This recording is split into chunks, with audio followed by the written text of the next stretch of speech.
This is exactly right.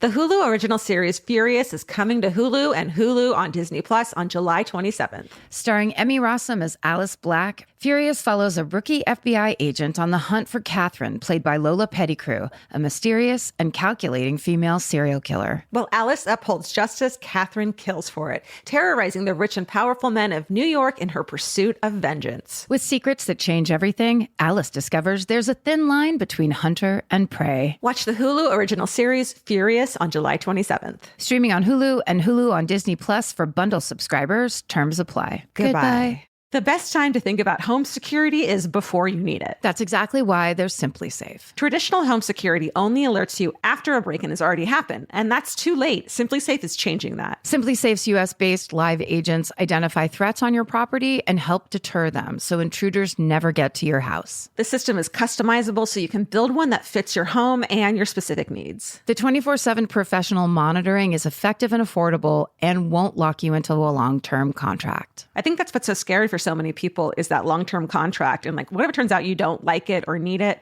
but they don't have that because they know you'll like it and you'll know that you need it and feel so much safer when you have it. Like at this point in my life, I would never go without a security system on my house. I just feel safer with actually having Simply Safe around. There's a whole staff at Simply Safe that's waiting to talk to you and help you out. Right now, you can get 50% off your new system by visiting simplysafe.com/MFM. That's half off at simplysafe.com/MFM. There's no safe like Simply Safe. Goodbye. Capture your favorite summer feeling with Pandora Jewelry. Discover a collection inspired by the sunshine, freedom, and moments that make the season unforgettable. From sun-kissed metals to personalized pieces ready to be engraved with your summer mantra. Each design moves with you from beach days to golden nights and every memory in between. Shop Pandora Jewelry's new summer collection in-store or online at pandora.net and let your summer unfold. Goodbye.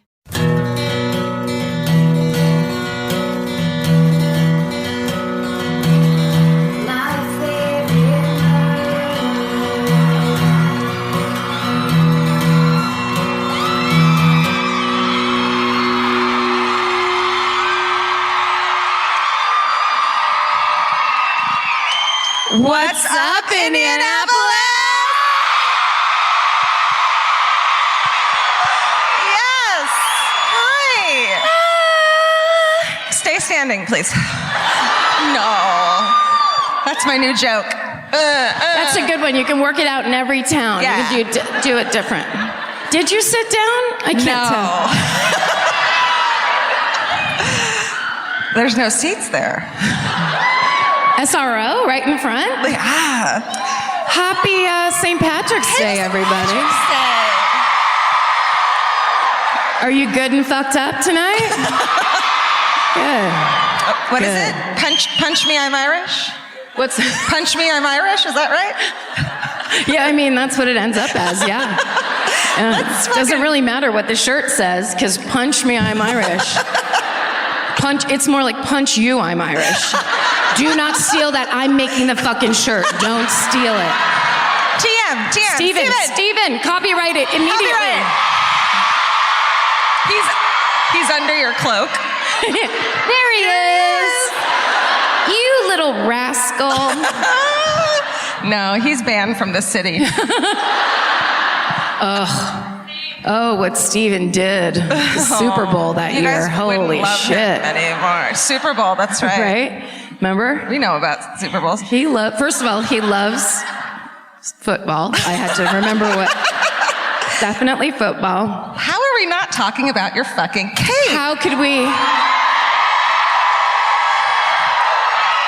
Guys, listen. Look. We went to an amazing thrift store right outside of Cincinnati this morning. Yeah.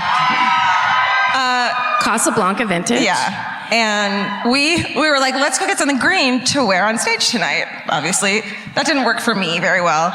But the shit we were like holding up for each other, what about this? It was the most hilarious, just an array of jumpers and onesies from the 50s that someone created. Like terry cloth robes. I was like, I'd wear it as a dress. Who gives a shit? Yeah.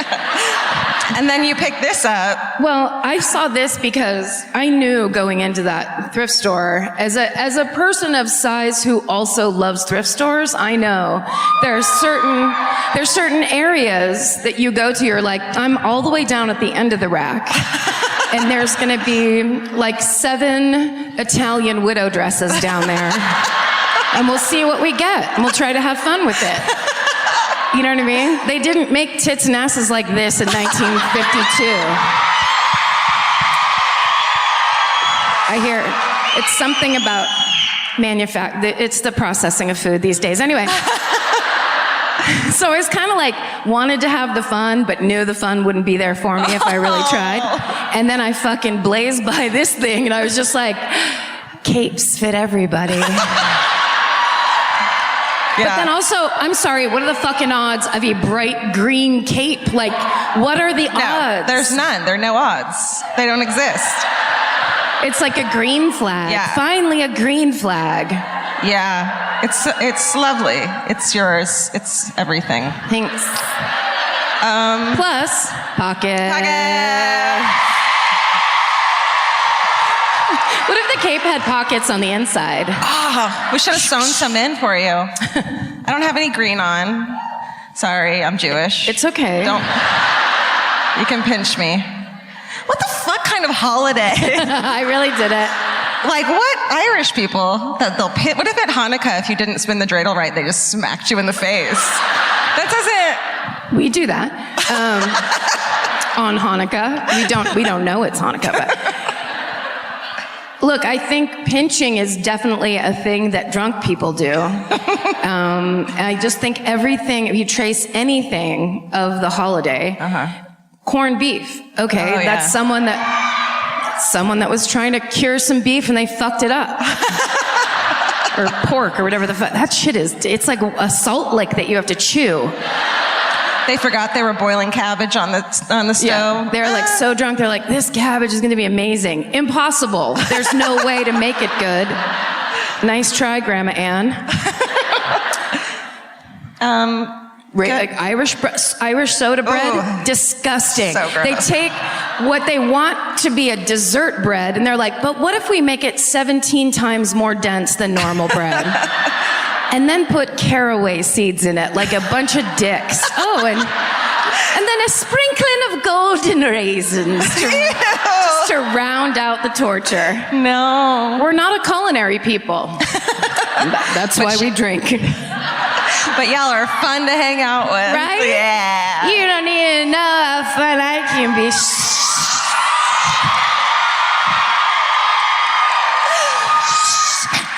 Let me tell you something. Do you have any money? That's what it was like. Do you have any money? Do you have any money? Any money? Can I have it? To make up for, though, I had an Irish coffee for breakfast. Yeah. So I feel like someone's got to represent on this day. No one cheered the alcoholic on stage. Thank you. No, everything's fine. Oh, speaking of, I feel like both times we've come to Indianapolis, we've kind of like set them up for failure, because the first time there was a signature cocktail in the lobby. Yes. That was essentially a fucking Long Island iced tea with grenadine in it. Yes. But they called it like the Murderino or something, so everyone's like, well, I should get it, I'm here. And then so everyone was just drunk. Fucking hammered. It was really fun. It was the best. That was really good. Was that a puke in the aisle? I think there was a puke. The original puke in the aisle was Portland, but I think there was a puking situation that wasn't as funny as to me as a person crawling up the aisle. I love a good crawl. Just get all the way down on the ground. But there was, at the last show, so there was a guy that was really big. He looked like a football player, and he was in the front row, and I noticed him at first, and he had his arms crossed, and I was just like, what's this gonna be? Like, that's not that common for our show.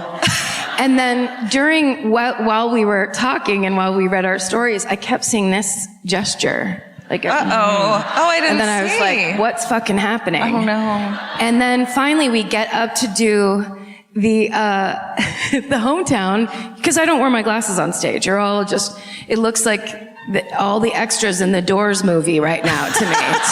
You could be cardboard cutouts. I would not know. I can see the shade of the white of your teeth right now. To the back row. It's very disturbing. I wish I could put your glasses on so I couldn't see everything. George is like an owl up here. So anyway, it turns out this guy's wearing a boa, and what he's actually doing is clapping and going, yes, yes.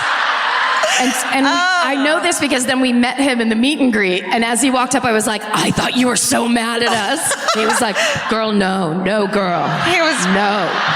Praise be. Oh my God. So I will always love this city for that citizen alone. But then we also, so we had the signature cocktail. This is the signature head move. This is the signature, yeah. And then we did it this next show on St. Patrick's Day. So we're like, try not to scream at us, motherfucker. Everybody parties differently. Yeah. Oh, but, can I tell the story I forgot to tell last night and I'm so mad about? About the airport? What's that? About the airport? About how you left your phone at the airport? No. Yes. I have a new phone. That's more of a brag than a story.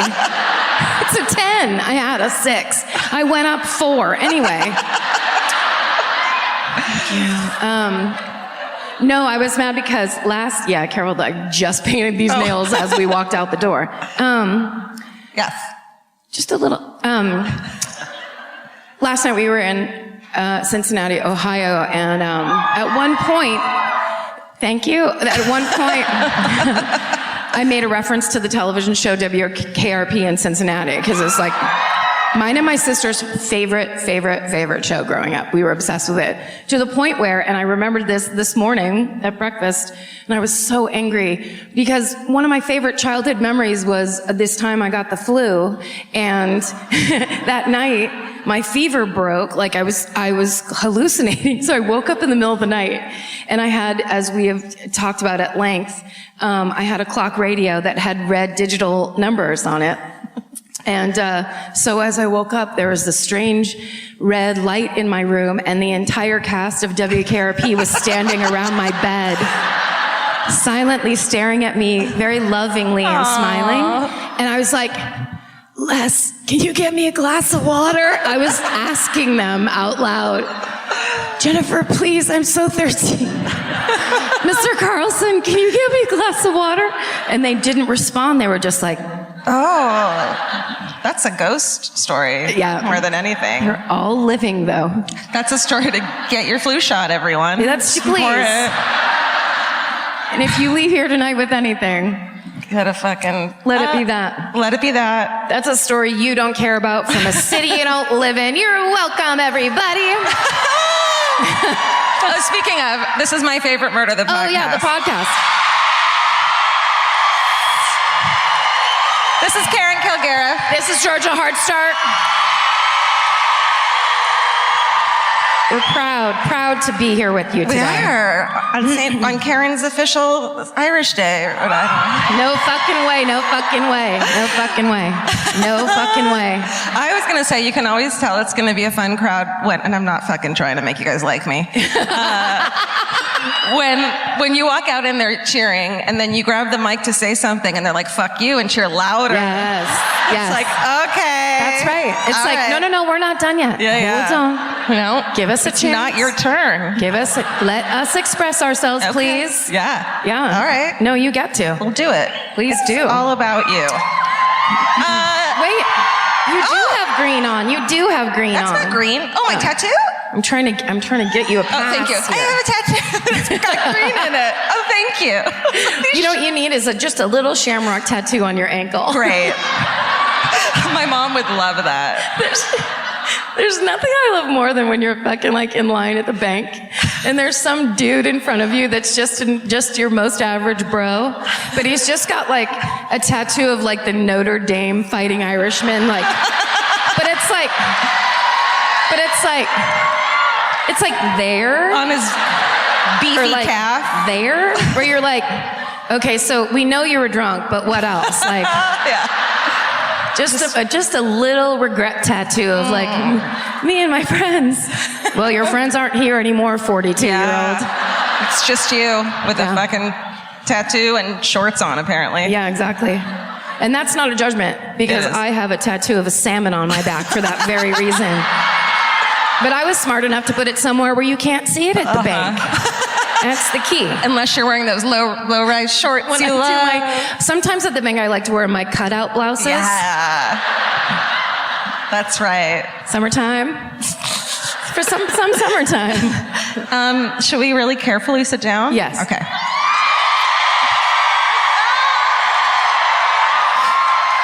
So Vince warned us multiple times backstage to be careful when we sit down. Oh, yeah. And I don't know. Oh, cool. I didn't know what level of careful, like, is it going to explode? Is it going to fall over? Is it going to pinch me? It's going to explode. This could be bad. Here we go. Okay.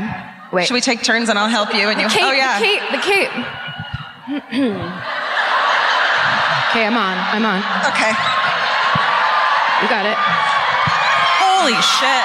All right. Oh, it's going to be a party tonight. Is that going to get annoying? That looks really annoying. This is what I just imagined was someone running by with a fan, and then I get caught in it and choked to death. Just a split second. Why is someone running with a fan on the stage? Why? Vince, why did you let the man run with the fan across the stage? I thought we had a meeting about this. The good thing, we're going to forgive these chairs because there's a fucking Great Dane wandering around backstage. Oh, hell yeah. Named Cooper.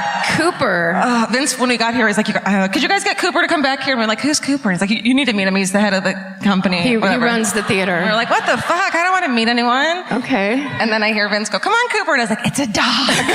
And Cooper runs in and he's just... I was trying to put on makeup really fast. I was just like, get ready for Cooper. Oh. Hi. Oh, hi. Hi, Cooper. Hi, Cooper. Good boy. You're a good boy. Who is a good boy? Very tall. Yeah. Can you tell them about this podcast? Oh shit. Ooh. It's a really fun podcast. It's so perfect. Okay, go. Hi, everybody.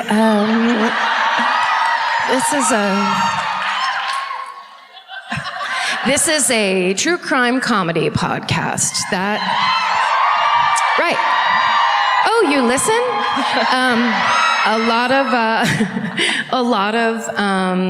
Sometimes people who come to these shows like to bring people who don't listen to the podcast to the show. So the first time they experience this true crime comedy podcast is here with us live. And so I like to speak directly to those people at the tops of shows sometimes because, you know, there have been times where they've been pastors, they've been rabbis.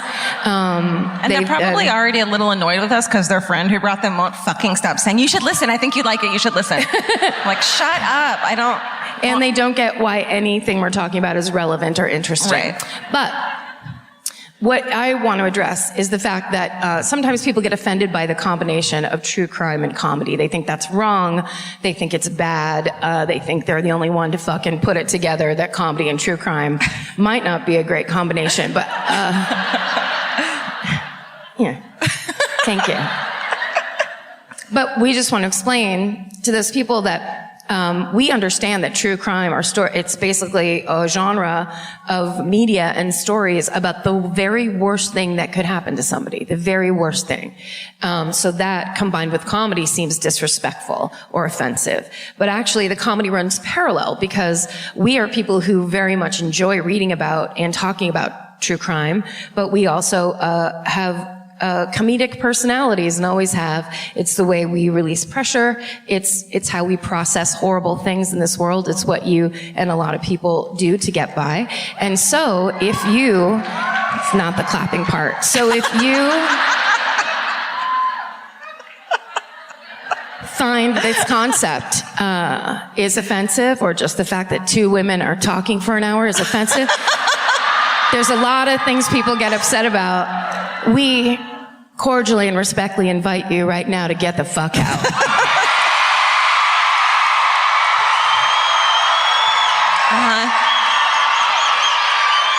Or if you're just really jealous of Karen's amazing cape. Or if you're jealous. You're jealous of my cape and I'm sorry, get out.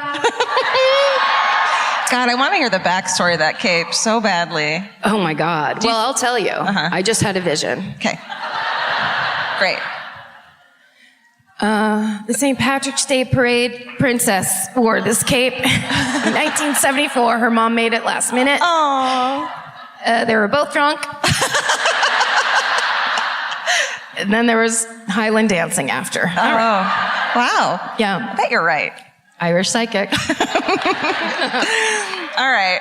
Let's be real. We don't all have time to keep up with the latest fashion trends. Some of us want to look stylish, but have someone else to do the shopping. That's where Stitch Fix comes in. Their expert human stylists get to know your lifestyle and budget so they can pick pieces that actually work for you. Stop shopping and get styled today at stitchfix.com/murder to get $20 off your first order. That's stitchfix.com/murder. Goodbye. Capture your favorite summer feeling with Pandora Jewelry. Discover a collection inspired by the sunshine, freedom, and unforgettable moments that make the season so special. Whether you're planning a weekend getaway, gathering with friends, or simply soaking up every sunny day, Pandora Jewelry offers meaningful pieces designed to celebrate your unique story. From sun-kissed metals that catch the light beautifully to personalized pieces ready to be engraved with your summer mantra, every detail is crafted to help you express yourself with confidence and style. Explore charms, bracelets, rings, necklaces, and more, thoughtfully designed to complement every adventure and occasion. Each design moves with you from beach days and road trips to rooftop dinners, golden nights, and every memory in between. Layer your favorite looks, mark life's meaningful moments, and create lasting reminders of a season you'll never want to forget. Find the pieces that reflect who you are and where this summer takes you. Shop Pandora Jewelry's new summer collection in-store or online at pandora.net and let your summer unfold. Goodbye. This podcast is brought to you by Squarespace. Every successful small business starts with someone saying, I wonder if people would actually buy this. Squarespace gives you everything you need to find out. From consultations to events and experiences, you can showcase your skills with a customizable website designed to attract clients and grow your business. With Squarespace's collection of cutting-edge design tools, anyone can build a beautiful, professional online presence that perfectly fits their brand or business. Get paid on time with professional invoices and online payments. Plus, streamline your workflow with built-in appointment scheduling and email marketing tools. Head to squarespace.com/murder for a free trial. And when you're ready to launch, use offer code MURDER to save 10% off your first purchase of a website or domain. Goodbye. I'm first? You are, Georgia. Great. Good to know. Great. Thanks. All right. This is a local story, obviously. That's what we do. That's how we do it. Yeah. And it's a rough one, but so many people have written to us about it. And in fact, we did. It was on a mini-sode in 2017 that someone wrote in. So I thought it's something that like not everyone knows about, and I hadn't really known much about it either. So let's fucking learn about the Richmond Hill explosion.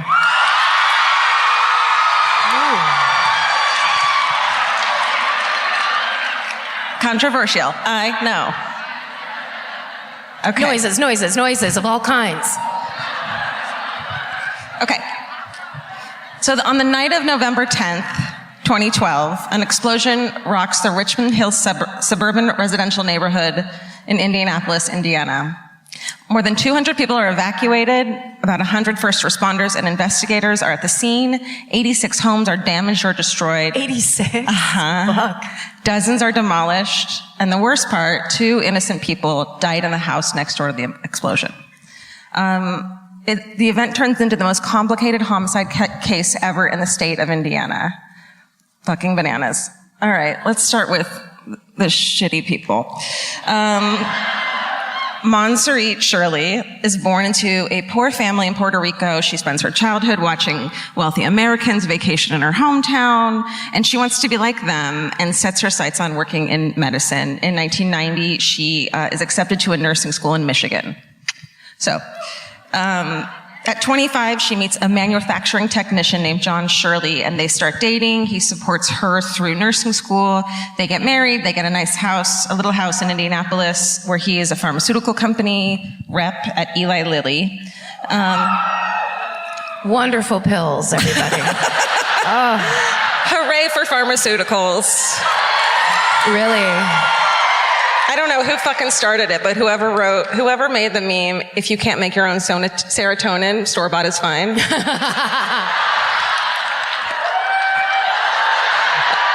I'm gonna get it tattooed on my meaty calf. Yes. Yeah. Do it. Medicated and motivated. That's my favorite one. Yes. There's just so many positives to being medicated.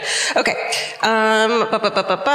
So eventually she becomes a registered nurse at the ICU at the community hospital on the south side of town, and she gives birth to their daughter, Brooke. In 2003, she's like bugging him to move into a nicer neighborhood, and they move into Richmond Hill, but John's, of course, worried about the cost. But he lets her build her fucking dream home, which is not how you budget money. He got that Eli Lilly money, though, girl. Like rolling around that roller bag. Of course, she goes way over budget, and their mortgage is much higher than so they scrape by. They fight all the time. He eventually gives her an ultimatum, him or the house. She chooses the house. Oh, Jesus. It must be a nice house. Wow. They filed for bankruptcy and divorce, as one does. They kind of go hand in hand, yeah. So she keeps the house, takes over the mortgage, and keeps custody of their 11-year-old daughter. But then in November 2011, 4 months after her divorce, Montserrat's friend take her out clubbing at a place called Crazy Town. Is it the best? After party there? No. I bet it's not. I thought Crazy Town, in every other city, Crazy Town is the best place to go. No, you have to be so fucking drunk to walk into Crazy Town. You have to be like black out so you don't smell it. That's like the name of a boys band, isn't it? Crazy Town? Is it Crazy Town? Isn't it? I don't care. Don't care. Yeah. Not in the least. I heard Hometown. No, it's O-Town. Okay. I missed all of that time. Yeah. Okay. She goes to Crazy Town looking for fun. I do that all the time. And she attracts the eye of a dude across the room. His name is Mark Leonard. Boo. And he makes it no secret. He's got a wad of cash on him, which is really germaphobe. I'm a germaphobe, and that's just disgusting. Girl, that's first of all, now I'm doing the other one. If it's the hand is lower, that's bad. If it's up, it's great. Yeah. Don't judge wads of cash. Yeah. They Put do that wad of great cash things. in savings. And it'll the interest will compound. Get a 401k. Exactly. Don't take your money to Crazy Town. Yeah. That's what Georgia always tells me. And then that move of like, oh, I got your drink. Great. Hand them a credit card. Don't get your wad of cash. Ugh. Red, green flag. It's a green flag for me. Oh, it is a green flag. I love money. And he has a Hummer parked outside. So she's like, wait a second. swoon. It's all canceled. Canceled. But it was 2012. Remember when everyone was like, no, that was earlier. Okay. But it's always gross. The funniest thing in the world was when people, of course, in Los Angeles, probably had them first. People driving around in Hummers in Los Angeles is one of the funniest things because you can't get anywhere. There's 1,000 cars, and then here comes this fucking military-grade vehicle coming down Sunset Boulevard. We're just like, fuck you and your tiny dick. Yeah. Sorry. That's sexist. That's sexist, actually. That's sexism. And you guys applauded it. Mm-hmm. And we're going to cancel you on social media. We're closing this club down. Okay. What were we talking about? It's up and it's down. It's up and what's it's happening? down. All right, they hit it off. They're fucking assholes. They go home together. Okay. In a Hummer. Okay. Together. Great. With a wad of cash, sitting shotgun.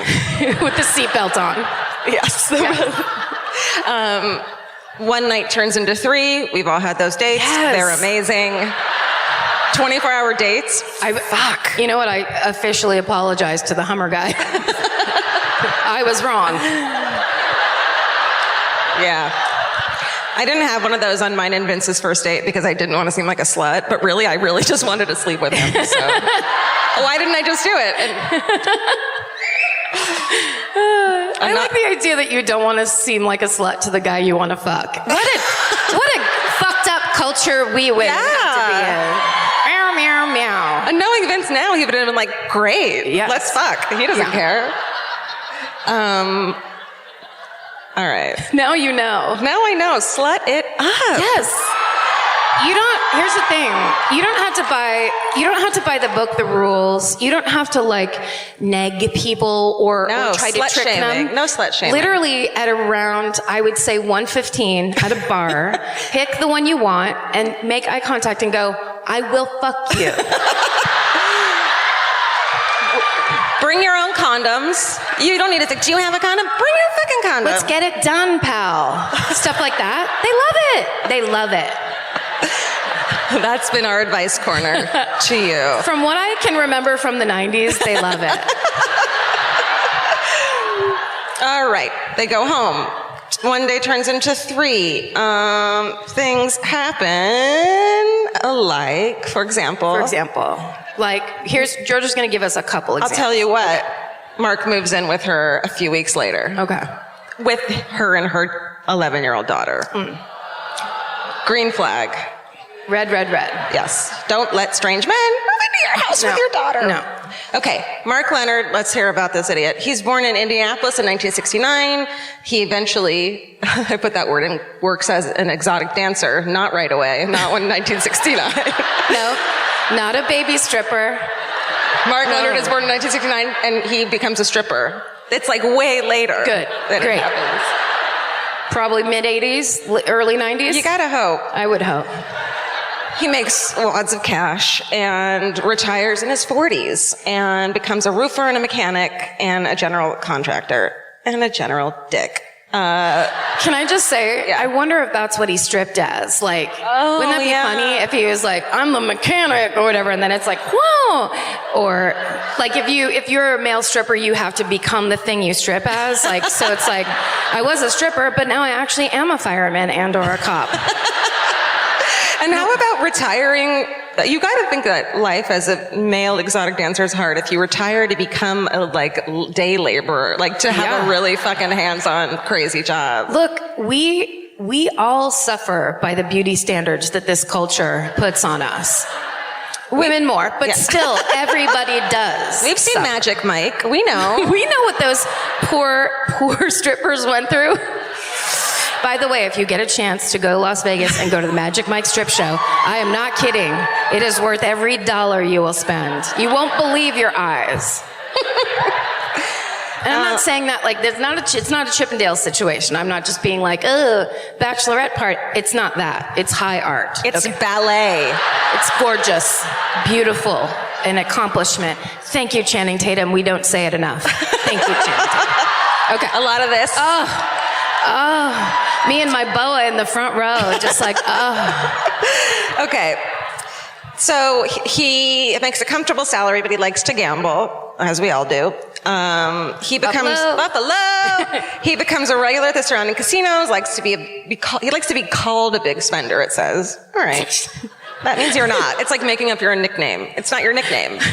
You're not a big spender. who would you ask someone to call you that? Hey, call me a big spender. Excuse me, waiter. Can we have more breadsticks and call me Big Spender? I'm a big spender. Can we get some more breadsticks, please? Or free breadsticks, please? I'm the big spender.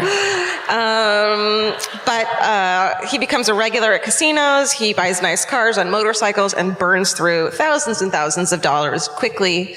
And then he meets Montserrat, and she falls hard for him. And as you know that. He lives big and lives like the rich tourist from her childhood. So there's like something in her that's like, oh, this is what success is. It's what she always wanted. Yeah. It's like it was her long-term goal. Right. Yeah. And so he grows close with her daughter and they become a family. And so but then everything changes around 11 p.m. on November 10th, 2012, when a massive explosion destroys over 100 homes in Richmond Hill.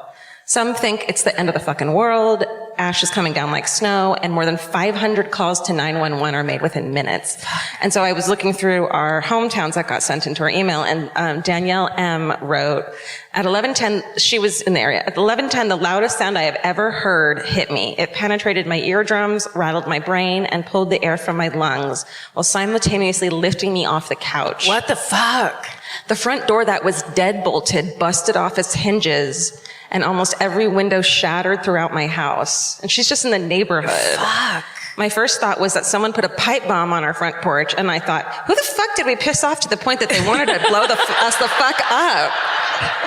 Danielle, get off that couch. Stop pissing people off.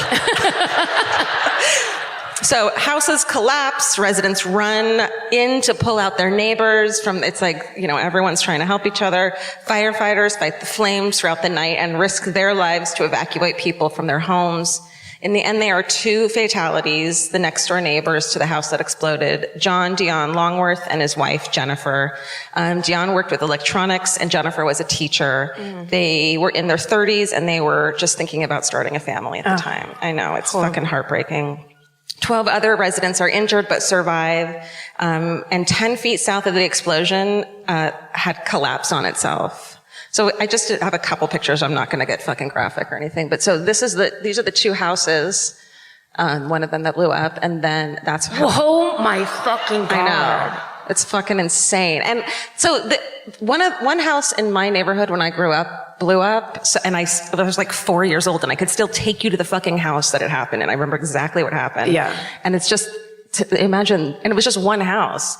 Like, this just seems like it would be stuck with you forever. It's insane. Also, when you see because a similar thing happened in Millbrae, California, which is where a lot of my cousins live, and it's in South Bay in San Francisco. And it was a gas line basically blew up, and a block of gas line exploded. That happened recently in Boston too, I think. Right? Yeah, it did. But those houses are decimated. Yeah. There's just nothing. It's insane. Fuck. So within hours of the explosion, fire investigator Mario Garza and police detective Jeff Wagner, they find themselves assigned to one of the largest, most chaotic incidents in the history of Indianapolis. They analyze the blast pattern the next day and find the house at the epicenter of the explosion belonged to Montserrat. Right next to the Longworth's house, neighbors informed police that the couple had left the day before on a weekend getaway. Investigators initially suspect a possible plane crash because the Greenwood Municipal Airport is located nearby, but there aren't any plane parts in the wreckage. And there are also theories about it being a meth lab, but that's quickly ruled out. So experts soon find out that natural gas is the cause because of the way some of the houses are completely leveled, which I guess only natural gas can do. When Montserrat Shirley and Mark Leonard are notified of the incidents, they say, yeah, we were gambling at a casino out of town. We left my daughter with her friends for the weekend. And the gas company officials try to determine if it was caused by a leak at the city pipes, but they're not finding anything wrong. But then they find something that leads them to believe foul play. A piece of safety equipment. And can you fucking believe how good these people are that they were able to find in that? A piece of safety equipment that keeps gas from leaking into the house was removed from Montserrat Shirley's home. How did they it's amazing. Yeah, they know. And replaced, they know. Yeah. And replaced with a straight piece of pipe. And the gas line to the fireplace is also missing a regulator. Isn't that insane? Yeah. That they combed it. The fire investigator had everyone comb in the most insane way and sift through debris just to make sure it wasn't there for days, and they never found it. The tampered gas valve caused the house to fill up with deadly gas almost 8 times the pressure it normally would. But in order to have an explosion, there has to be an ignition source. So they find an origin in the kitchen. There's a twisted metal canister in the microwave, which acted as a possible detonator. And so the arsonist could set the time on the microwave and have it all at one spark. Okay. That's all it took. Can I sidebar this? Yeah. Always. My sister and I had a party in high school. Great. We need that. We need a minute. Okay, great. My parents, when I was in high school, all of a sudden my parents just went on a cruise like every month. I don't know what the fuck was going on. They were going to, yeah. They were doubling down on their love. I don't know. They just really needed to be together and way the fuck far away from us all the time. So they were on a cruise and we were home by ourselves. So we had a party, and we went to a smaller high school in our town. But of course, our old next door neighbor, Andy Withington, who was Mr. Party Pants and went to Petaluma High, my sister invited him, and then he invited 45 other people. Jesus. So our house turned into like an 80s movie high school party where things were going fucking nuts. And at one point, and we had just moved into this house too. My parents had it built. Oh. It was like to their specifications, and my dad and my Uncle Mike and my Uncle John built this fucking house. It was kind of a big deal. And it was just like, there were strange teens everywhere. Nightmare. Yeah. Strange teens. Yeah, man. strange teens, the worst. And at first we're all just trying to be like, Coors Light, it's cool. This is great. And then I see some kid I've never seen before pick up a can of beer, put it in the microwave, and hit 5 minutes and walk away. And I walk up to the microwave. I hit stop. I look at Steve Moritz, this guy in my class, and I go, get them out of here now. And then Steve Moritz starts yelling at all these people like, you guys gotta go. And meanwhile, my sister was upstairs calling 911. Yeah. Call the She cops called on the yourself. fucking Petaluma cops on our party. Did they come? Oh, yeah. And then all the people we didn't know left, and then there was like 25 of us, and we're like, now we can really fucking get drunk. Just leave the microwave alone. Especially That's back then. insane. Yes. It was just like some asshole drunk kid who was just like, yeah, fuck you guys in 5 minutes. Oh. So anyway. Oh. Thanks for letting me share. My heart. That's so scary. Okay, and then, so detectives question the homeowners again, and Montserrat says that when they left the casino, they hadn't noticed anything ordinary. We swear, out of the ordinary. In the microwave. Yeah. They deny any involvement, and they look at the casino surveillance, and it does show them there, but it shows them being really squirrely, and they gamble for 5 minutes and then just sit there fucking mething out, staring around, like waiting for a call. Time to pass? Yeah. Okay. And they also realize when they come to the scene again, there's no sign of furniture, electronics, or family photos. In the house. In the house. Everything had been fucking cleared out. And there's no valuables at the time of the explosion. And a forensic analysis of Montserrat's finances showed that she had increased the insurance coverage on items inside her home that year before the explosion and raised the value of the property up to $300,000. Okay. Nothing in my house is worth $300,000. We're going to put that on our list of suspicious things. Yes, we are. Yeah. Including the fact that she claimed to own rare pieces like art, like Picasso. Sure. But didn't have the receipts for them. No. As you do. You know what it is because I bought the Picasso, then I went to CVS. I got those two receipts all mixed up. I just threw them away. Yeah. Sorry. She said, receipt in the bag? And I said, yeah. Yeah. In the bag with the Picasso? Or do you want me to email it to you? Right. You know what? Just throw it in there with the insanely valuable painting that no one can touch, actually, in real life. And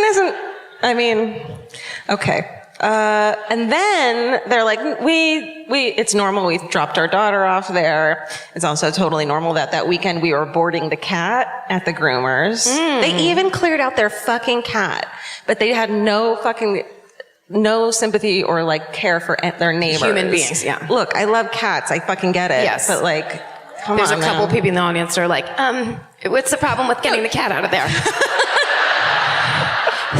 I'm not saying leave the cat, obviously. Well, you can't say I'm leave the saying cat. don't blow up the fucking... Because if you said leave the cat, I'd never listen to the podcast again.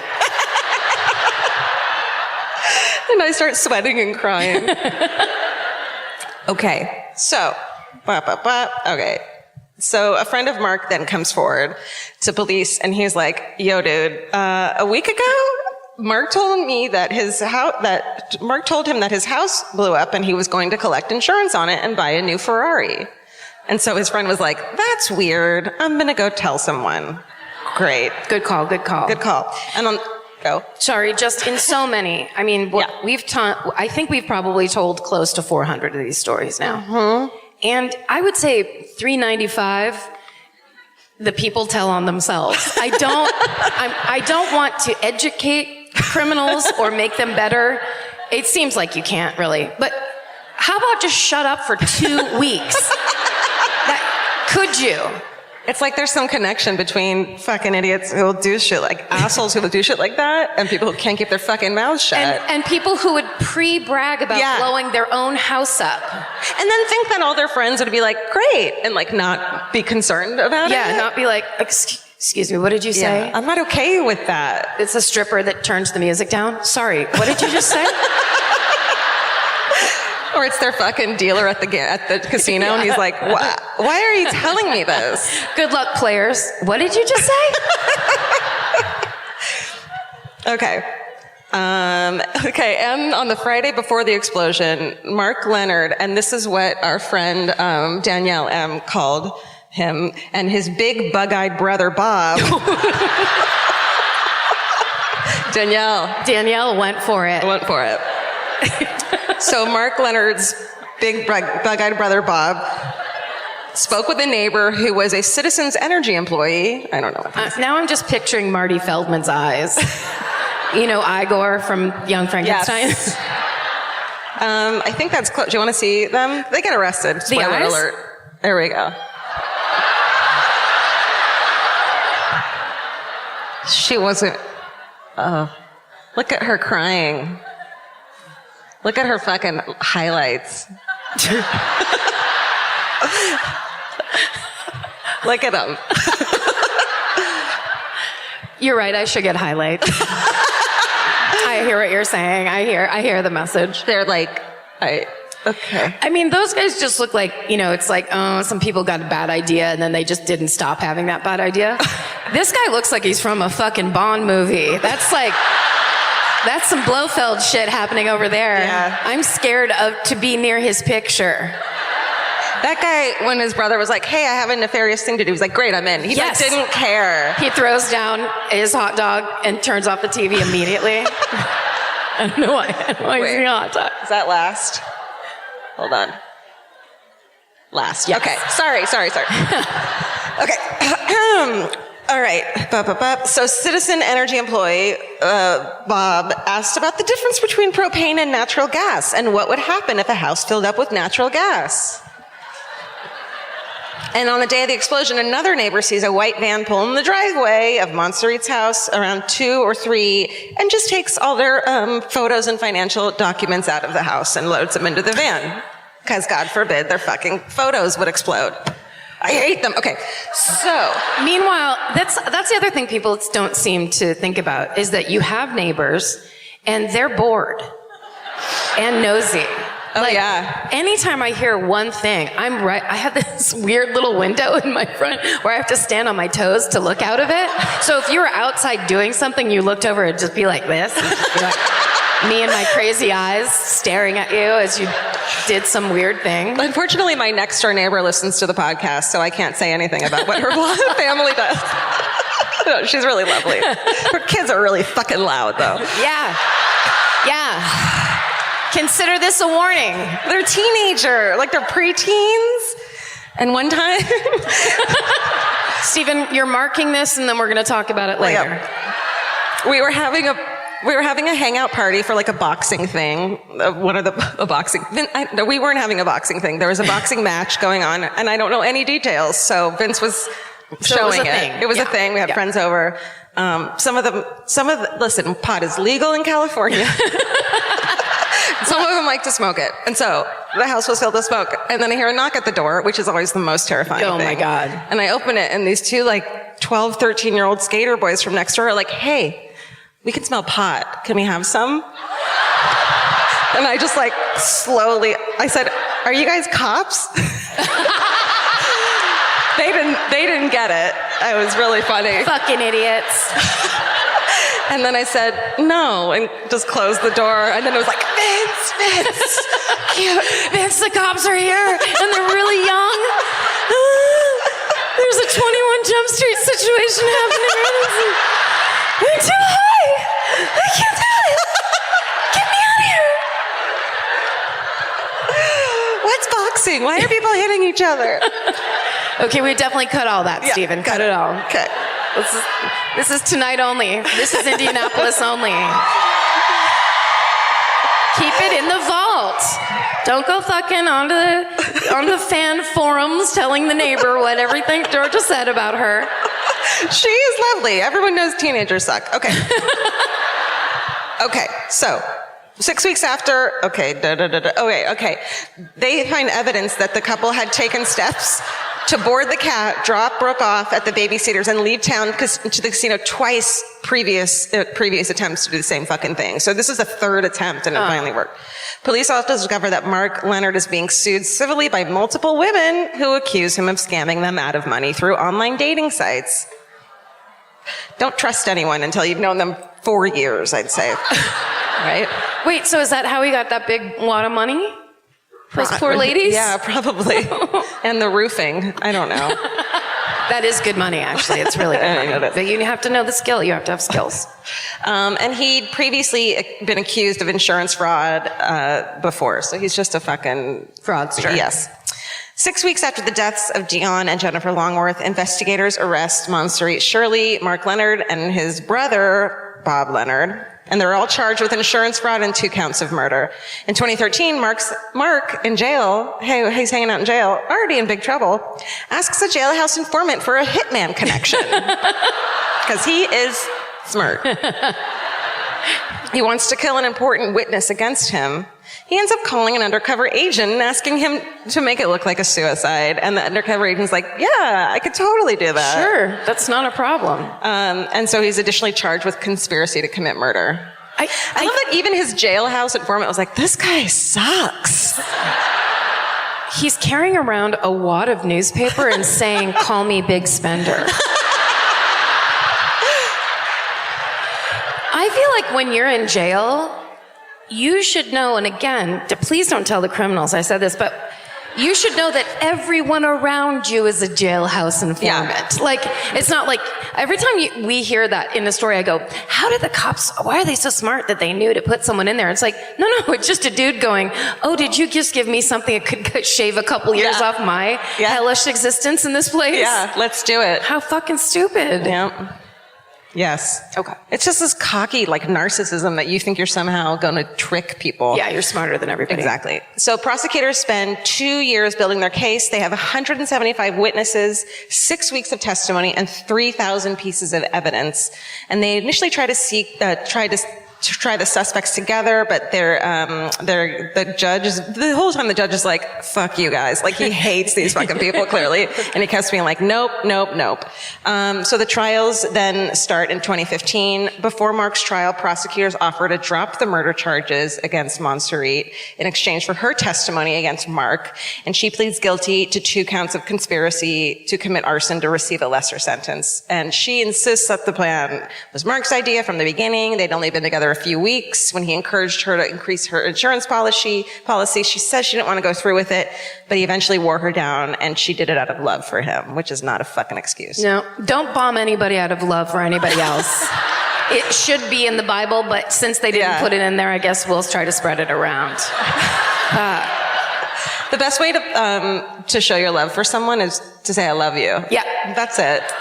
Maybe bring them some coffee when they don't expect it. Yeah. That's amazing. Yeah. It doesn't have to be a bomb situation. No. They use her testimony to show that he was willing to do anything for the money, and she's a compelling witness. She's emotional and distraught. And on August 12th, 2015, it takes the jury 4 hours to return their verdict, guilty on every single count. Yeah. Mark is sentenced to 2 consecutive terms without without parole, plus an additional 75 years on 53 counts, including murder, arson, and insurance fraud. 7 months later, on March 18th, 2016, his big-eyed brother, Bob, receives a sentence of life without parole. And there's all these other people who are part of it. Gary Thompson is sentenced to 20 years. Glenn Holtz, who knew about the scheme and kept the daughter at their house, is sentenced to 3 years in prison. Shit. And Montserrat is sentenced to 50 years in prison. She could get out in 2037 at the earliest. In her sentencing order, the judge emphasizes that she could have stopped the plan at any time, but didn't. On top of the $4.5 million in damages, at least half a dozen marriages in the Richmond Hill neighborhood ended in divorce in the years immediately following the blast. I wouldn't blame the blast. Come on. I wonder, a lot of people were just like, oh my God, that like anything could happen at any moment. Yes. I need to go live my life. I get, and then they look over at their spouse and they're like, I gotta get out of here. That's a good point. Yeah. And more than 1/3 of the families who lived in the neighborhood on the night of the blast have since moved away for good. Good fucking bright, shiny horizon. Mark Leonard died of natural causes on Tuesday, January 30th in 2018 at the Indianapolis hospital. He was 48 years old. Natural causes at 48? Syphilis. Right? He might have had Hummer's disease. That wad of cash just fucked up. All right. The wad of cash fucked up his hip. A house has not been built where the Longworth's house once stood, but a pear tree planted by Dion Longworth still grows in the yard where he and his wife Jennifer's house once stood. Wow. And that is the fucking bananas Richmond Hill explosion. Wow. Thank you.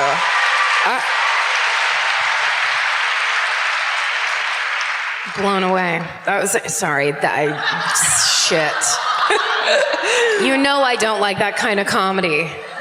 But that was amazing. Thank you. Yeah, isn't that insane? Also, because it's like the 24-hour news cycle where you're like, no, I remember this, Yeah. but it might be a different explosion. Like you hear this thing and then you just don't hear the aftermath of Yes, it. exactly. It's not local, it's local news. Yeah. So You gotta dig. Yeah. You gotta care.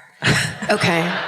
Let's be real. We don't all have time to keep up with the latest fashion trends. Some of us want to look stylish, but have someone else to do the shopping. That's where Stitch Fix comes in. Their expert human stylists get to know your lifestyle and budget so they can pick pieces that actually work for you. Stop shopping and get styled today at stitchfix.com/murder to get $20 off your first order. That's stitchfix.com/murder. Goodbye. Capture your favorite summer feeling with Pandora Jewelry. Discover a collection inspired by the sunshine, freedom, and unforgettable moments that make the season so special. Whether you're planning a weekend getaway, gathering with friends, or simply soaking up every sunny day, Pandora Jewelry offers meaningful pieces designed to celebrate your unique story. From sun-kissed metals that catch the light beautifully to personalized pieces ready to be engraved with your summer mantra, every detail is crafted to help you express yourself with confidence and style. Explore charms, bracelets, rings, necklaces, and more, thoughtfully designed to complement every adventure and occasion. Each design moves with you from beach days and road trips to rooftop dinners, golden nights, and every memory in between. Layer your favorite looks, mark life's meaningful moments, and create lasting reminders of a season you'll never want to forget. Find the pieces that reflect who you are and where this summer takes you. Shop Pandora Jewelry's new summer collection in-store or online at pandora.net and let your summer unfold. Goodbye. Every piece of furniture you own has a story. Sometimes it's an heirloom, and sometimes it came with the house because it was too heavy to move. If you're ready to start a new chapter with your home decor, there's Article. Article makes it effortless to create a stylish, long-lasting home at an unbeatable price. They take great care in curating their collection, focusing on pieces that stand the test of time. We've talked about Article for a long time. There are pieces in that catalog that are so affordable that are room changers. And if you go through there and there's like a little something you don't even realize you need it until you see how they have stuff set up or what style combinations that they're doing with. They do the boho chic. There's mid-century. It's a little bit modern. It's something new. Like there's so many choices in there and it's not going to break the bank. As someone who's interested in tons of different styles and time periods, Article covers them all in one place. I love that. I know I've mentioned already how much I love my entryway table, but I swear to God, because the path that it's on, I pass it 4 times a day, and I love it more every time. Article is offering our listeners $50 off your first purchase of $100 or more. To claim, visit article.com/murder, and the discount will be automatically applied at checkout. That's article.com/murder for $50 off your first purchase of $100 or more. Goodbye. When looking for a true crime story from Indianapolis, Googled Indianapolis true crime story. And That's where you start, yeah. Right. But usually that's the beginning, and then you spend all this time putting in like bizarre or historical. You're just trying to get something like interesting that's a good story to tell. This was the first article I clicked on. Wow. And it's the murder of heiress Marjorie Jackson. Is her name Eris or is she an heiress? Heiress Marjorie Jackson, Marie. Harris. I got it. Harris. Now I know. Okay, so this article that I found was written by Tim Evans of the Indianapolis Star, and it was from 2015. And they put together this story because it was the 40th anniversary of the crime. And in it, he quotes a book about the case that was written by Pulitzer Prize-winning Indianapolis Star reporter and editor Dick Cady. And that book is called Scavengers, A True Story of Money, Madness, and Murder. And I want to read it really bad because I need so much more. Okay. So we are talking about Marjorie Jackson. Oh my God, that hat was in the vintage shop this morning. I know, for real. This might be her cape. So, she looks like my grandma. Marjorie O'Connell is how she grew up. She comes from what Dick Cady refers to as a, quote, hard Scrabble background. Oh. Right? Hard Scrabble. So she wasn't good at Scrabble. Come on, you're not into that kind of comedy. Now I hate comedy. Okay, but all that changes the day that Chester Jackson walks into Murphy's Five and Dime in downtown Indianapolis, where Marjorie is working. They hit it off, and soon Hardscrabble Marjorie discovers Chester Jackson is fucking loaded. Okay, so it turns out Chester's father was Lafayette Andrew Jackson. He started the Standard grocery business. He opened the first Kroger in Ohio. Oh my God.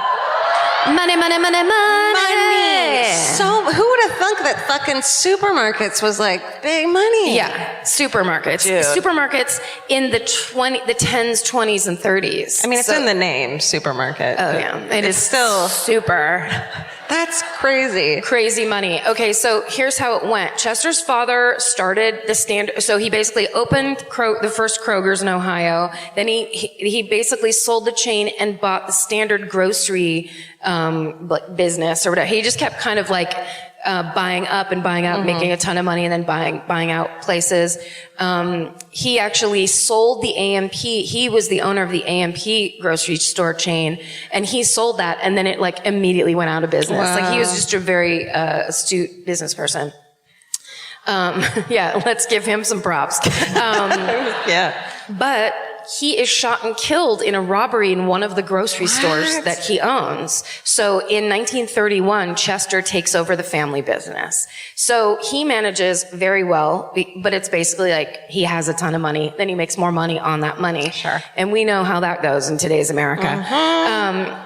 And so when he sells the entire chain, American Grocery, in 1947, he makes, of course, millions and millions and millions of dollars.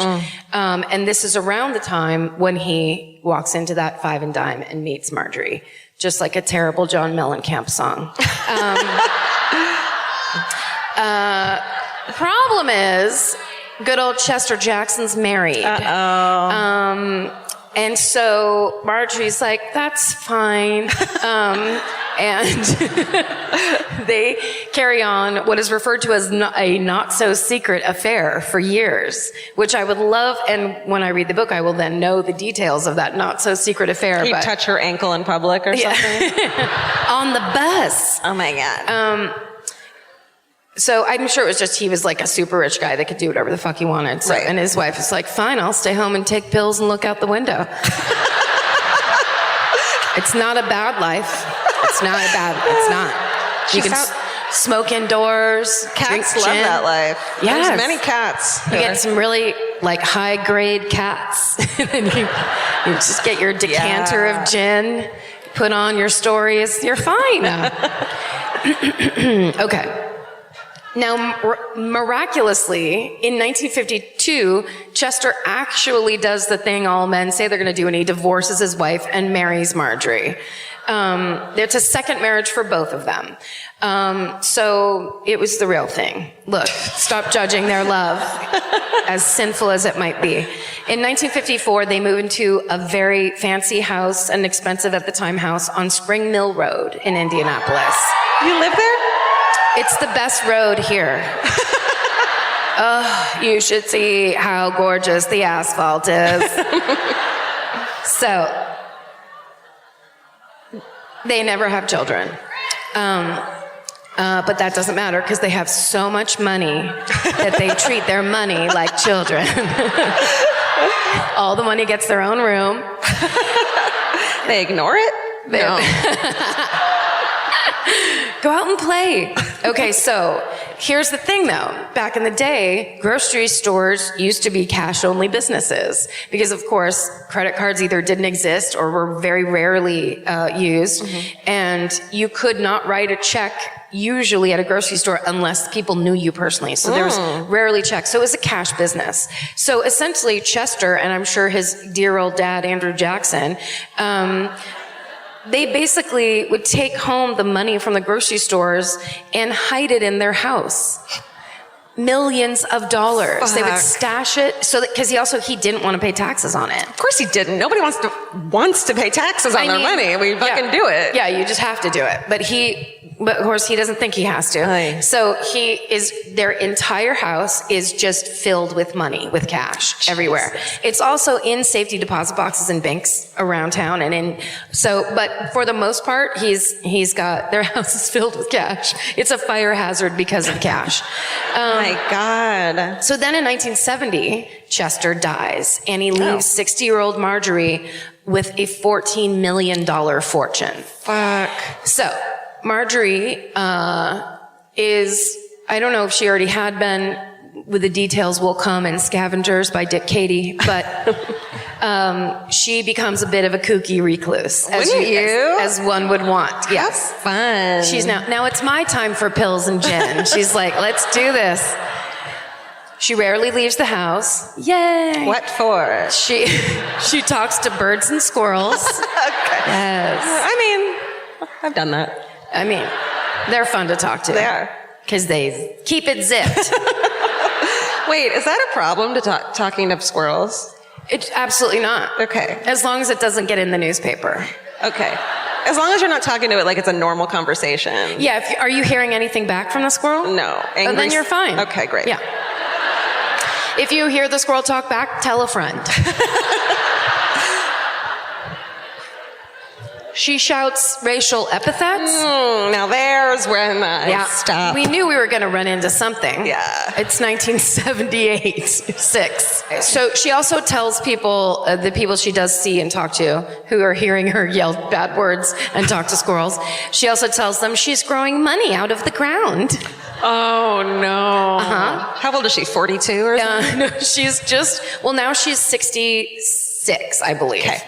That's a good age to go fucking batshit. Just lose it. Yeah. Definitely stop dyeing your roots. Yeah, you're kind of still hot. Still. But you could be like, I'm just going to put one eyelash on today.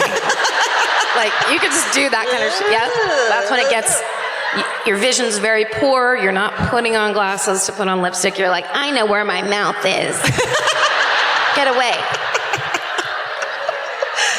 Just really long chin hairs. Yeah. Oh, yeah. Boop.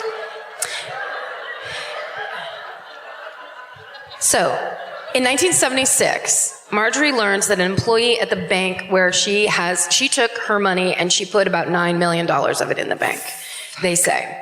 But then she learns that an employee at the bank where she made that deposit, whose name was Herbert D. Biddle, which sounds, if that was in a script, I'd be like, I think we should change this. It's not, it's kind of goofy. Yeah.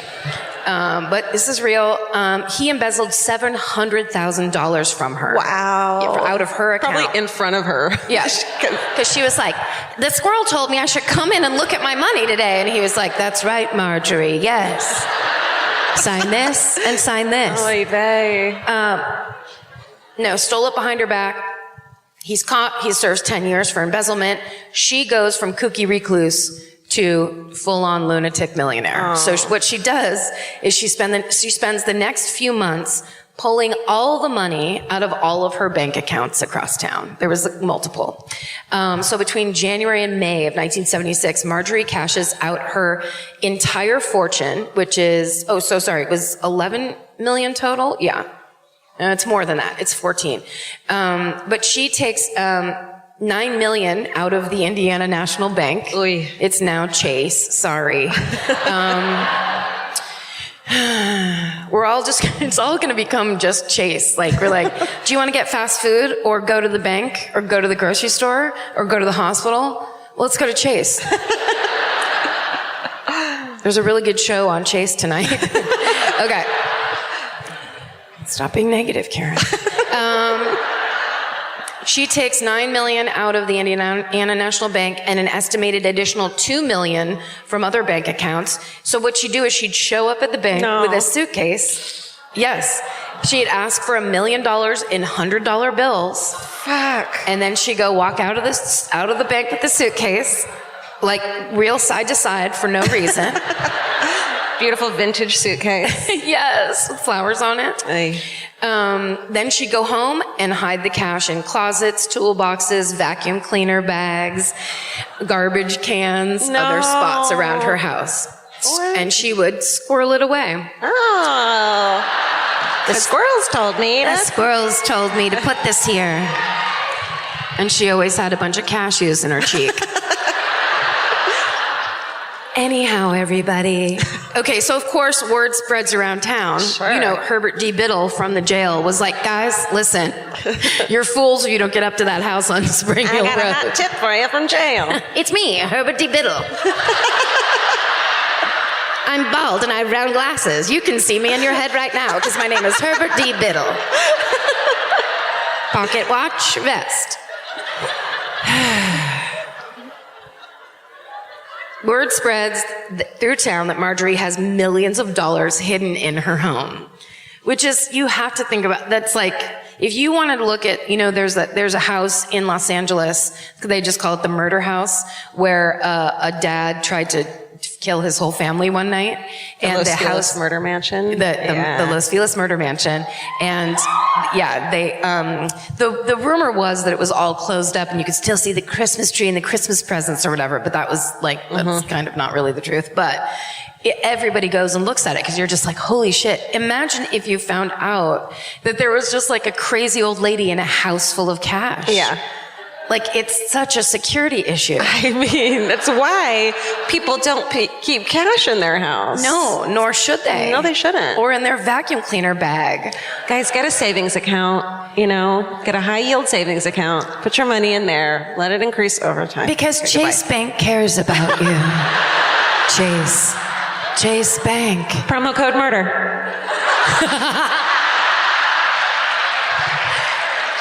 Boom. And that's how you get people to stop listening to your podcast. Podcast references get podcast work. Okay. Millions of dollars in cash, in $100 bills, in a house with a crazy lady. Right. So on May 2nd, 1977, two 19-year-olds named Walter Bergen Jr. and Douglas Howard Green break into Marjorie's house.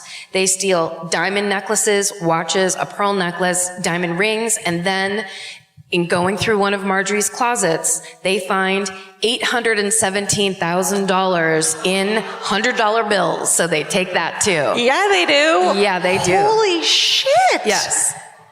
Yeah. Which in today's money. Oh my God.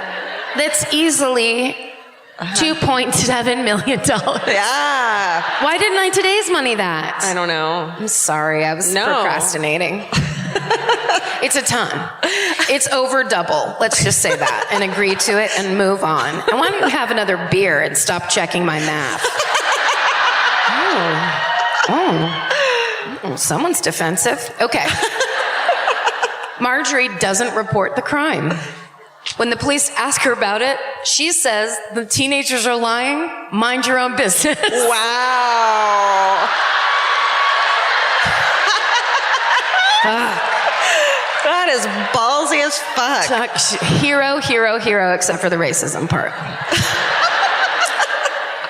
I love it so much. But of course, Bergen and Green brag about the robbery all over town. Shut up. So the police go to Marjorie's house with an attorney who works for the prosecutor's office named Tommy Thompson. Yep. Who is actually the one who tackled Herbert D. Biddle. Shit, forget it. Forget it. Cancel that joke. And they go to Marjorie's house to say, we know these guys did it. We've caught them bragging about it. We need you to press charges. It was one of the coldest days of the year. Marjorie met them at the end of the driveway in her nightgown, holding a gun. Ooh. It was a toy gun, but they didn't know that. Oh. And she told them to get off her property. Oh. They didn't shoot her dead because she's white.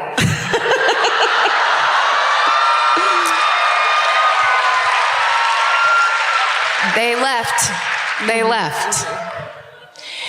Bergen and Green were later caught and arrested for the robbery and for being stupid.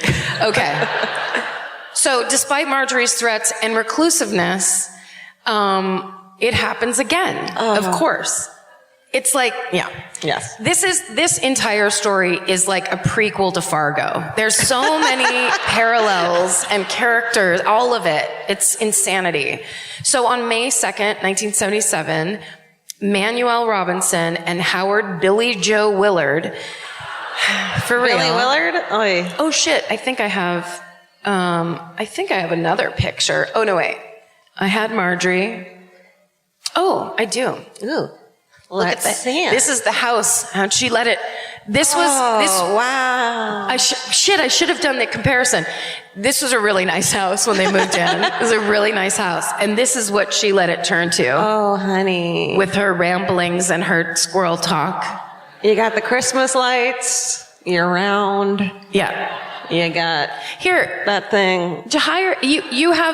You have $100 bills everywhere you turn. Get a boy and go through this place with a weed whacker. Yeah. Then have another one sit security all day. Yeah. And they just take your fake gun and sit on the front porch. Yeah. Just, you greedy old nut. Okay. Okay. So Robinson and Willard break into the house and they steal $1 million in cash. fuck. And they get away with it. So 2 days later, they go back for more. Oh. Because it's a house filled with cash and an old lady who doesn't care that people are stealing her money or something. Wow. But this time, when they're in the house, and they literally are taking bags of cash out of the house as like they're just like taking their time. Yeah. It's almost like an episode of Hoarders, but instead of garbage, it's $100 bills. Oh my God. Marjorie confronts them in the kitchen and they shoot her and kill her in her home. They end up stealing $2 to $3 roughly $1 million in cash each. Fuck. Each. Yeah. So to cover up the murder, they start a fire as they leave the house. But they're dumb, as many criminals are, and they do a bad job with starting a fire in a house filled with money. They can't get it to burn. So the fire they set just smolders for hours. Oh. And basically after, I think one article said hours later and another said several days later, somebody notices the smoke and finally the firemen come. And this is in the 70s when they like sprayed flammable shit on every surface of your house. Yes. If she had that nightgown on that she confronted the cops in, those were made of matches. Did you know that? I don't know why they did that. And the little clip was a lighter. Ooh. You could always smoke a cigarette. I held up a nightgown to Karen today at the vintage shop. I was like, look how cute this is. And you said, it'll light right up on Christmas morning. Okay, you're right. Put it back. My father has done irreparable damage to me. And I see fire everywhere. And I start fires everywhere. Okay, so the firemen finally come. They find Marjorie's body as well as another $5 million in cash that none of the four thieves could find. Oh my God. Because it had been stored in a 32-gallon trash can tucked inside a closet.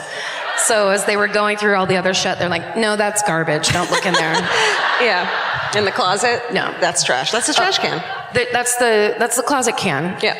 People need that sometimes to throw shoes away. Actually, it'd be a good idea. If I never get rid of clothes, I'm always like, I was going to say grow back into it. I'll slim down back into it. I won't get rid of anything. There should be a garbage can there. I'm like, give it up.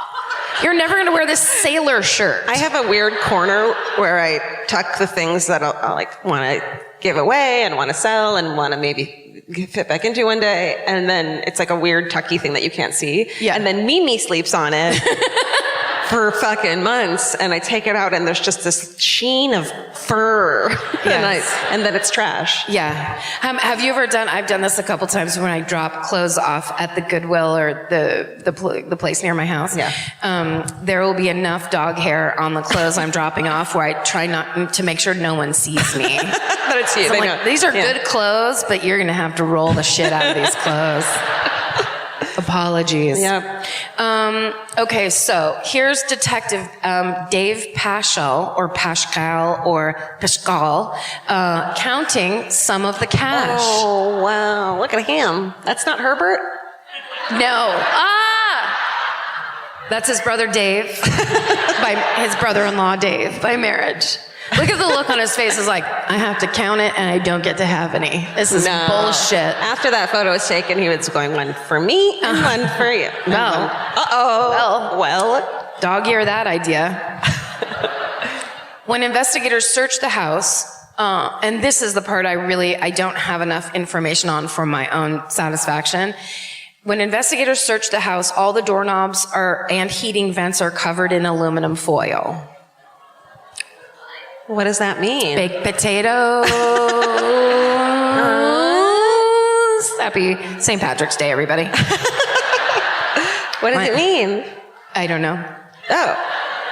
There's no answer, and she's not there. I thought it was Squirrel Lady isn't there to explain what I thought it was like thinking is. some kind of part of the plot or something. It's Okay. part of the plot in that it's the set decorator's really going to have to do some aluminum foil work on this prequel that we're going to produce. All right. I think it's just indicative of a mind that's gone off by itself. Wandered away from the picnic table. Because they, you know what else she does? What? They also find thousands of small wrapped gifts around the house with labels like, to Jesus from Marjorie Jackson. Ooh. Yeah. To God, love Marjorie. Oh. You hear about gifts from God, but no one ever talks about giving gifts to God. Repent. They open some of these gifts just to make sure there's not $100 bills stuffed inside of them. Because that's not the kind of money that Jesus uses. Bitcoin. He's a Bitcoin guy. Totally digital. Jesus. Inside, instead of being valuables or cash, they find a stack of wash rags, 50 loaves of bread, around 100 pounds of coffee. I mean, we don't know Jesus personally. Maybe that's what... Well, but here's the thing. As we know from the Bible, if you care about the Bible like I do, you know Jesus doesn't need you to give him bread. He can make it himself. It's one of his best tricks. Do not gift Jesus bread. That's a good point. He doesn't. He's like, thanks. He's like he's basically has a bakery and you're giving him bread. Like, Yes. I'm good. Was that fishes? No. No. But then he's like, ooh, wash rags. Yes, you can always use wash rags. But also coffee, cakes, cards. Dear Jesus. and more, all intended to be gifts for Jesus and his dad, which is nice, if you believe. She also laid out the dining room table in her finest china and best silver, because she was preparing for the feast she and Jesus would have when he came back. To quote the great Tiffany Haddish, she ready. She ready. Oh, honey. Yeah. So in days and weeks after the robbery, the two men responsible, so basically I'm going to spoiler alert you, the two men responsible are Billy Joe Willard and Manuel Robinson. Oh, I told you that already. Yes. It's not a spoiler. Forgive me. I'm not following my own story. I'm so shit-faced, you would not believe it. Okay, Willard and Robinson split up. One smart move they do. And they play it super cool. Of course they don't. Not in the least. Okay, so here's, this is Billy Joe and his girlfriend Marjorie Pollitt, because it's 1978 and everyone's named Marjorie. I mean, can we talk about that upper lip mustache? Is it a mustache? Yeah. Oh, it's not his, I don't think it's his lip. I thought it was chapped lip. And sorry, are those bottom or top teeth? Is there a dentist in the house? This is from a time before there were fillers, where if you wanted a fuller upper lip, you just had to grow fur and make it appear. Yeah, some people have lips like this, millennials. You don't know that because everyone fills their lips. That's right. Yeah, there were times where you just didn't get a lip. And you had to make do, and it gave you a better personality. Okay. Meanwhile, Marjorie had it all. Yeah. Look at her. With her condescending eyelids. Holy shit, those eyebrows. What is that called? Not seppuku, but the other one. Oh, I don't know. The one that I named incorrectly. What about the eyebrows, though? They don't exist. They're ghosts. They're ghost brows. Her forehead's haunted.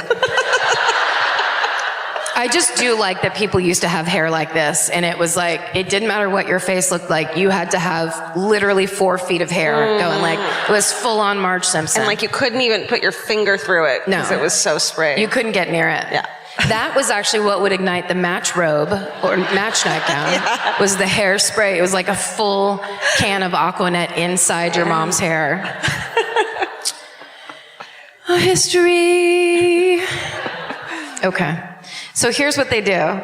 Marjorie and Billy Joe, they're like, we're going to go to Arizona. You guys don't have that accent here, do you? They just $3 million, and you're like, how about Arizona? Arizona. That's what we're going to do. Well, I think the idea was they were going to lay low. Okay. The problem was that when they got there, they bought 2 RVs. With cash. Yes, with $100 bills. So the people selling RVs are just like, he's like, yeah, I'll take that one. And I want that one over there too. They're like, it's a Winnebago, sir. You just need one. No, I want both. So that Winnebago salesman called the police. And then, meanwhile, Manuel Robinson, who stays in town, makes the exact same mistake. He goes with a friend and buys, they buy 2 brand new Lincoln Continentals with $100 bills, which I'm sure has happened before. Buying cars with cash isn't insane, isn't the weirdest thing. But what's weird is then they went back the next day and bought 2 more. Dude, I mean, play it the slightest bit cool. They can't. They can't. They're like, we have 6 hefty bags of $100 bills. We want people to know. Yeah. So, of course, all these bills are traced back to the bills that were given to Marjorie when she did all of her big withdrawals. Mm-hmm. And so Manuel and Billy Joe are arrested. Billy Joe's actually extradited. I think, yeah, he and Marjorie are extradited. Mm-hmm. There's them coming back. That's them on the tarmac, and the cops taking them away. Where are their Winnebagos? Okay. I just like that things are circled, but you can't see anything. Like, you're like, yep, I see the circles. 2 circles for sure. So it did happen for sure. So when Manuel gets arrested, he lives at his girlfriend Annie's apartment. So they come to arrest him, and then they search her apartment, and they find about $500,000 hidden throughout her home. So he was like, he took a tip from Marjorie, the Ridge. And so there was cash in her nightstand, in her dresser, and in a suitcase under the bed. There was a suitcase under the bed that had $1.5 million in cash in it. Can you fucking imagine taking a nap atop one point? Oh, the relaxation. You would just not be worried for fucking once. Oh, also, I forgot to tell you that while they were in Arizona, and after they were extradited, they of course separated the two of them, and Marjorie Pollitt, the girlfriend, the authorities go to interview her, and she tells them exactly where in the Arizona desert she and Billy Joe buried 2 boxes of $100 bills totaling $1.6 million in cash.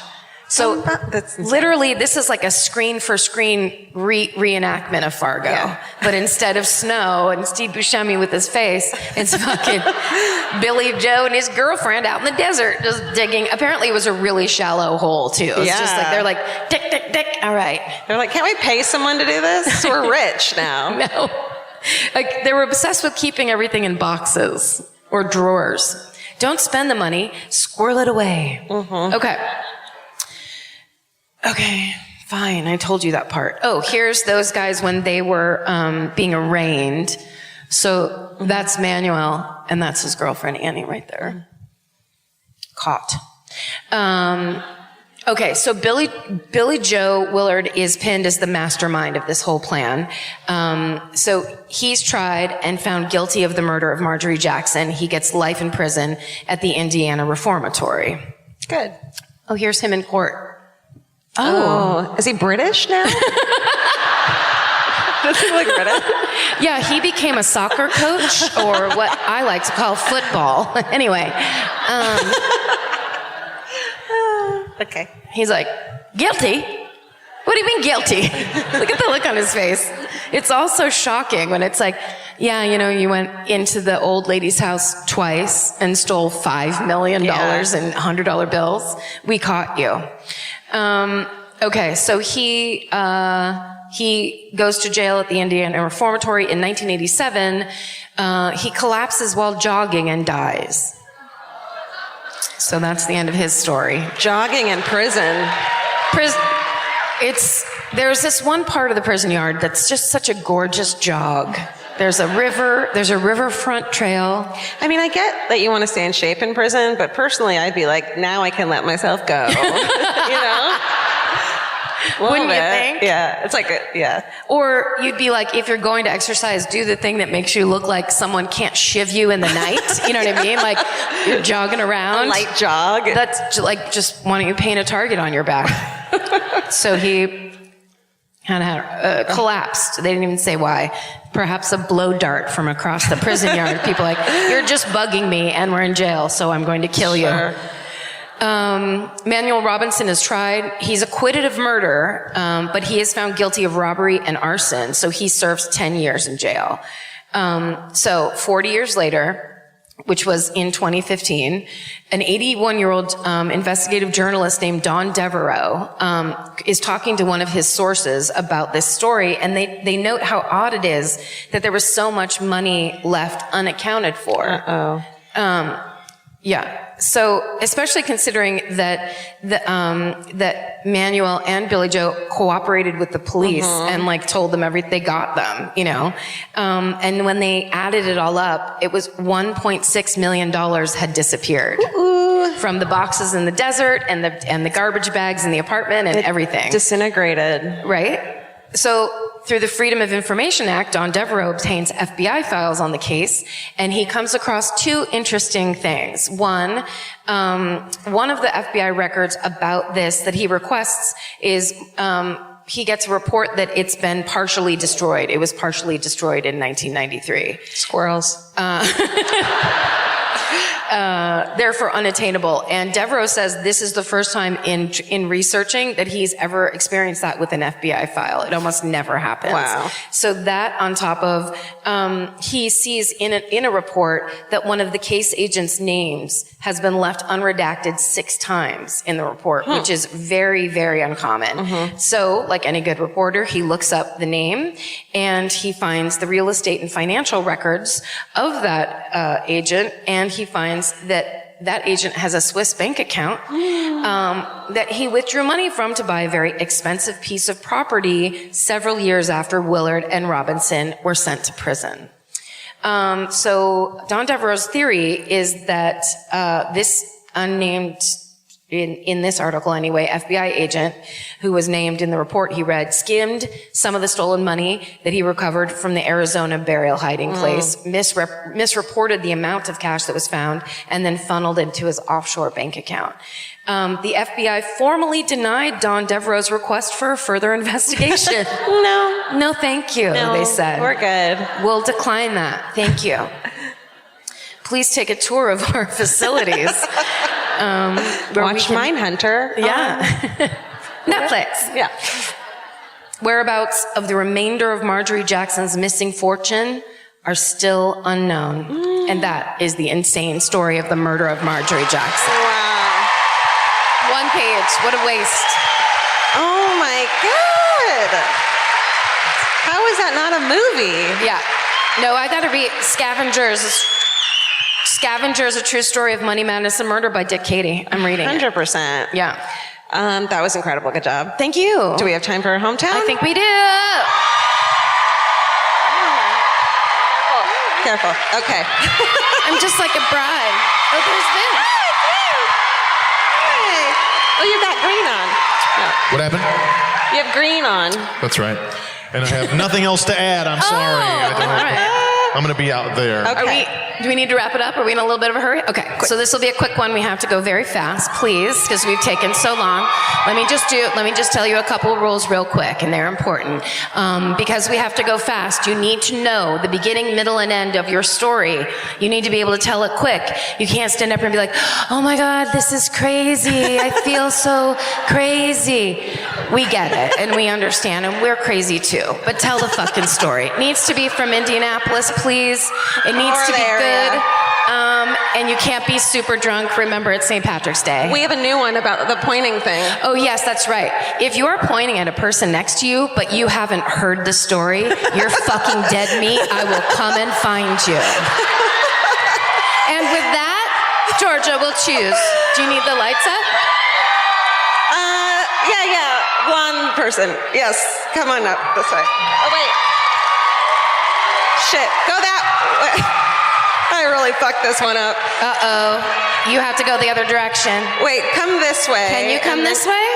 Can you guys all move your feet? But then just stick it down there. I'm sorry. Oh. Oh, shit. Yes, girl. She's climbing up. Yes. Yes. What's your name? Jeannie. Jeannie? It's Jeannie, everybody. Good job. Jeannie got herself up on this fucking stage. She doesn't need stairs. Oh, with help. Her team. Good job. Where are you from? I live in Indianapolis now, but my story is from my hometown, which is Bloomington, Indiana. Okay. All right. So, when I was growing up in the 80s, do I give names? Yeah. I mean, whatever you're comfortable with. A woman named Glendon Weiniger killed her boyfriend, a bowling supplies salesman, one night while he was sleeping, by walking up to him, picking up a bowling ball, and dropping it on his head. No. So it wasn't premeditated? That's fucking Game of Thrones, isn't it? Isn't that from Game of Thrones? Shit. She then proceeded to pick it up and drop it again, and again, and then again. No. And she finally admitted to the police that she lost track of how many times she actually picked it up and dropped it. Oh my God. So she admitted that she did it, and she said, and this is not funny. But she said that she did it because he was abusive and she was trying to get out of the relationship. And she said that before she escaped, she wanted to hurt him as badly as he hurt her. All right. So she went on trial, and the prosecutor, to his credit, did not really argue that. His whole argument was, okay, sure, but maybe about the 5th or 6th time you picked up the bowling ball and dropped it, it stopped being about self-defense and became more first-degree murder. Yeah. Anyway, she had a really good defense team, and the judge in Monroe County at the time received a lot of letters from women supporting her and saying, we understand this. Yes, I bet. So she was charged with first-degree murder, but anyway, ultimately she was convicted of manslaughter. Wow. And the judge mentioned in his sentencing that he'd received all these letters, and she was sentenced to 8 out of a possible 20 years. And she did her time and she was released, and I did some checking, and she actually went on and got married and then died many, many, many years later of natural causes. So kind of a happy ending. But my connection to this story is that obviously kind of a sensational story. And so when the trial happened, it was super sensational. Press coverage everywhere. And the day the trial opened, when they were breaking for lunch, reporters everywhere and photographers and cameras, and my mother worked in the courthouse. And so she was leaving her office as Glendon and her attorneys were leaving the courtroom, and there were reporters and everything hounding her. And my mom said she looked kind of uncertain and frightened, so my mom opened the door to her office and said, come in here and wait until they leave. Oh my God. And so Glendon and her attorneys came in, and my mom tried to shut the door, and the reporters were trying to follow into her office. So my mom said, we're closed, it's lunchtime. And the reporters were like, it's a public office, we can come in. And so my mom had kind of this shoving match with the reporters. And so she finally pushed the door shut against them. And she turned around and she went, oh, those goddamn reporters, couldn't you just bash their heads in?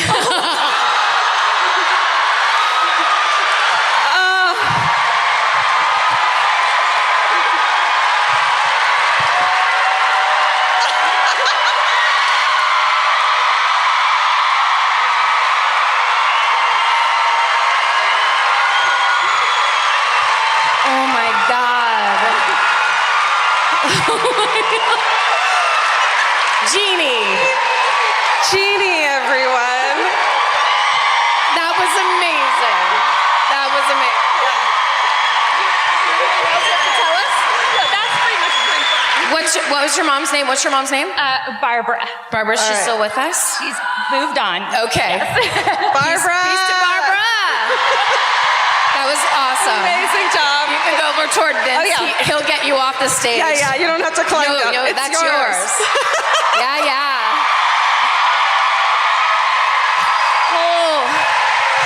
Holy shit, Jeannie.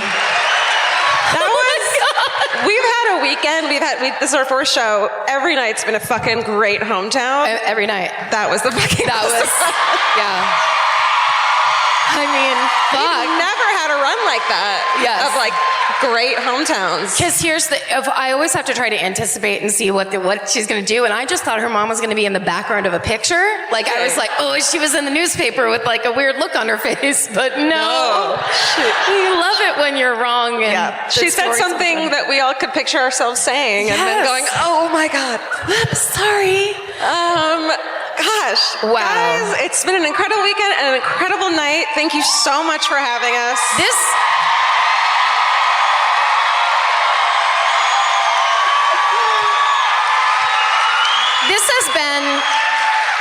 You have been an incredible crowd, and this has been a fucking perfect show. Yeah. It's really, really. Truly. It means so much to us that we get to do this. It's obviously the most fucking fun thing in the world to do. that we get to have this as our job. We're having the time of our life. We're doing things that we never thought we were going to be able to do. It's unbelievable. And we get to do it because of you guys, because of how passionate you are about this show, how you listen, how you support, and because of this community that you have built and that you are creating together. It's fucking unbelievable. Oh, speaking of which, at Tappers, there is a meetup after this because there's a beer called Stay Out of the Forest that they're making, and $3 of every pint goes to end the backlog. Yeah. So go, please, and support that. Don't drive home. Do not drive home, but please give $50 to end the backlog through beer tonight. It's such a weird feeling doing this in front of you guys. We usually do this staring at each other with Steven touching his mustache and quietly laughing, and sometimes his stomach growls. It's real weird. So doing this is just so much fun, and it's just such a weird part of our lives, and we appreciate your support so much, you guys. We are so happy to be doing this. We're just thrilled. It's like everything, it started as this little weird nugget of me and Georgia alone in her apartment with no air conditioning, sweating and talking about Ted Bundy. And it has bloomed into this unbelievable thing that it's still blowing our minds. And Thank you. It's incredible. So, of course, stay saved and do God's missions, please. That's important to both of us. But more than that, stay sexy. And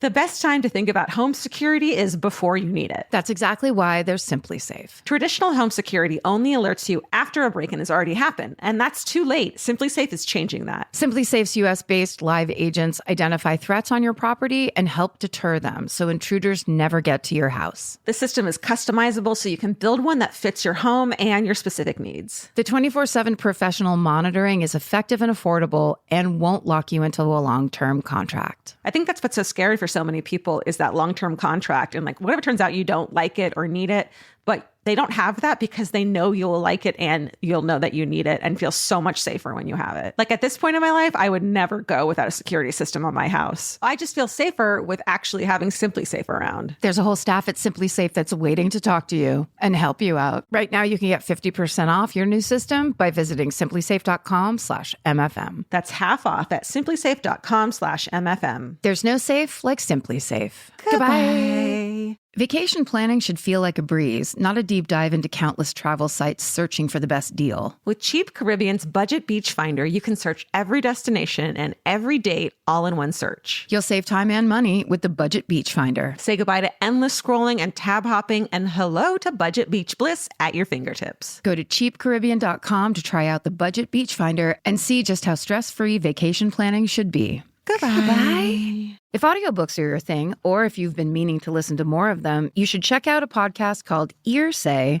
the Audible and iHeart Audiobook Club, hosted by Cal Penn. Each episode spotlights standout audiobooks on Audible across all kinds of genres: sci-fi, comedy, romance, thrillers, and more, with Cal talking to guests who help break down what makes each story worth listening to. It's a fun, easy way to discover your next great audiobook. Check out Earsay on the iHeartRadio app, Apple Podcasts, or wherever you get your podcasts. Goodbye.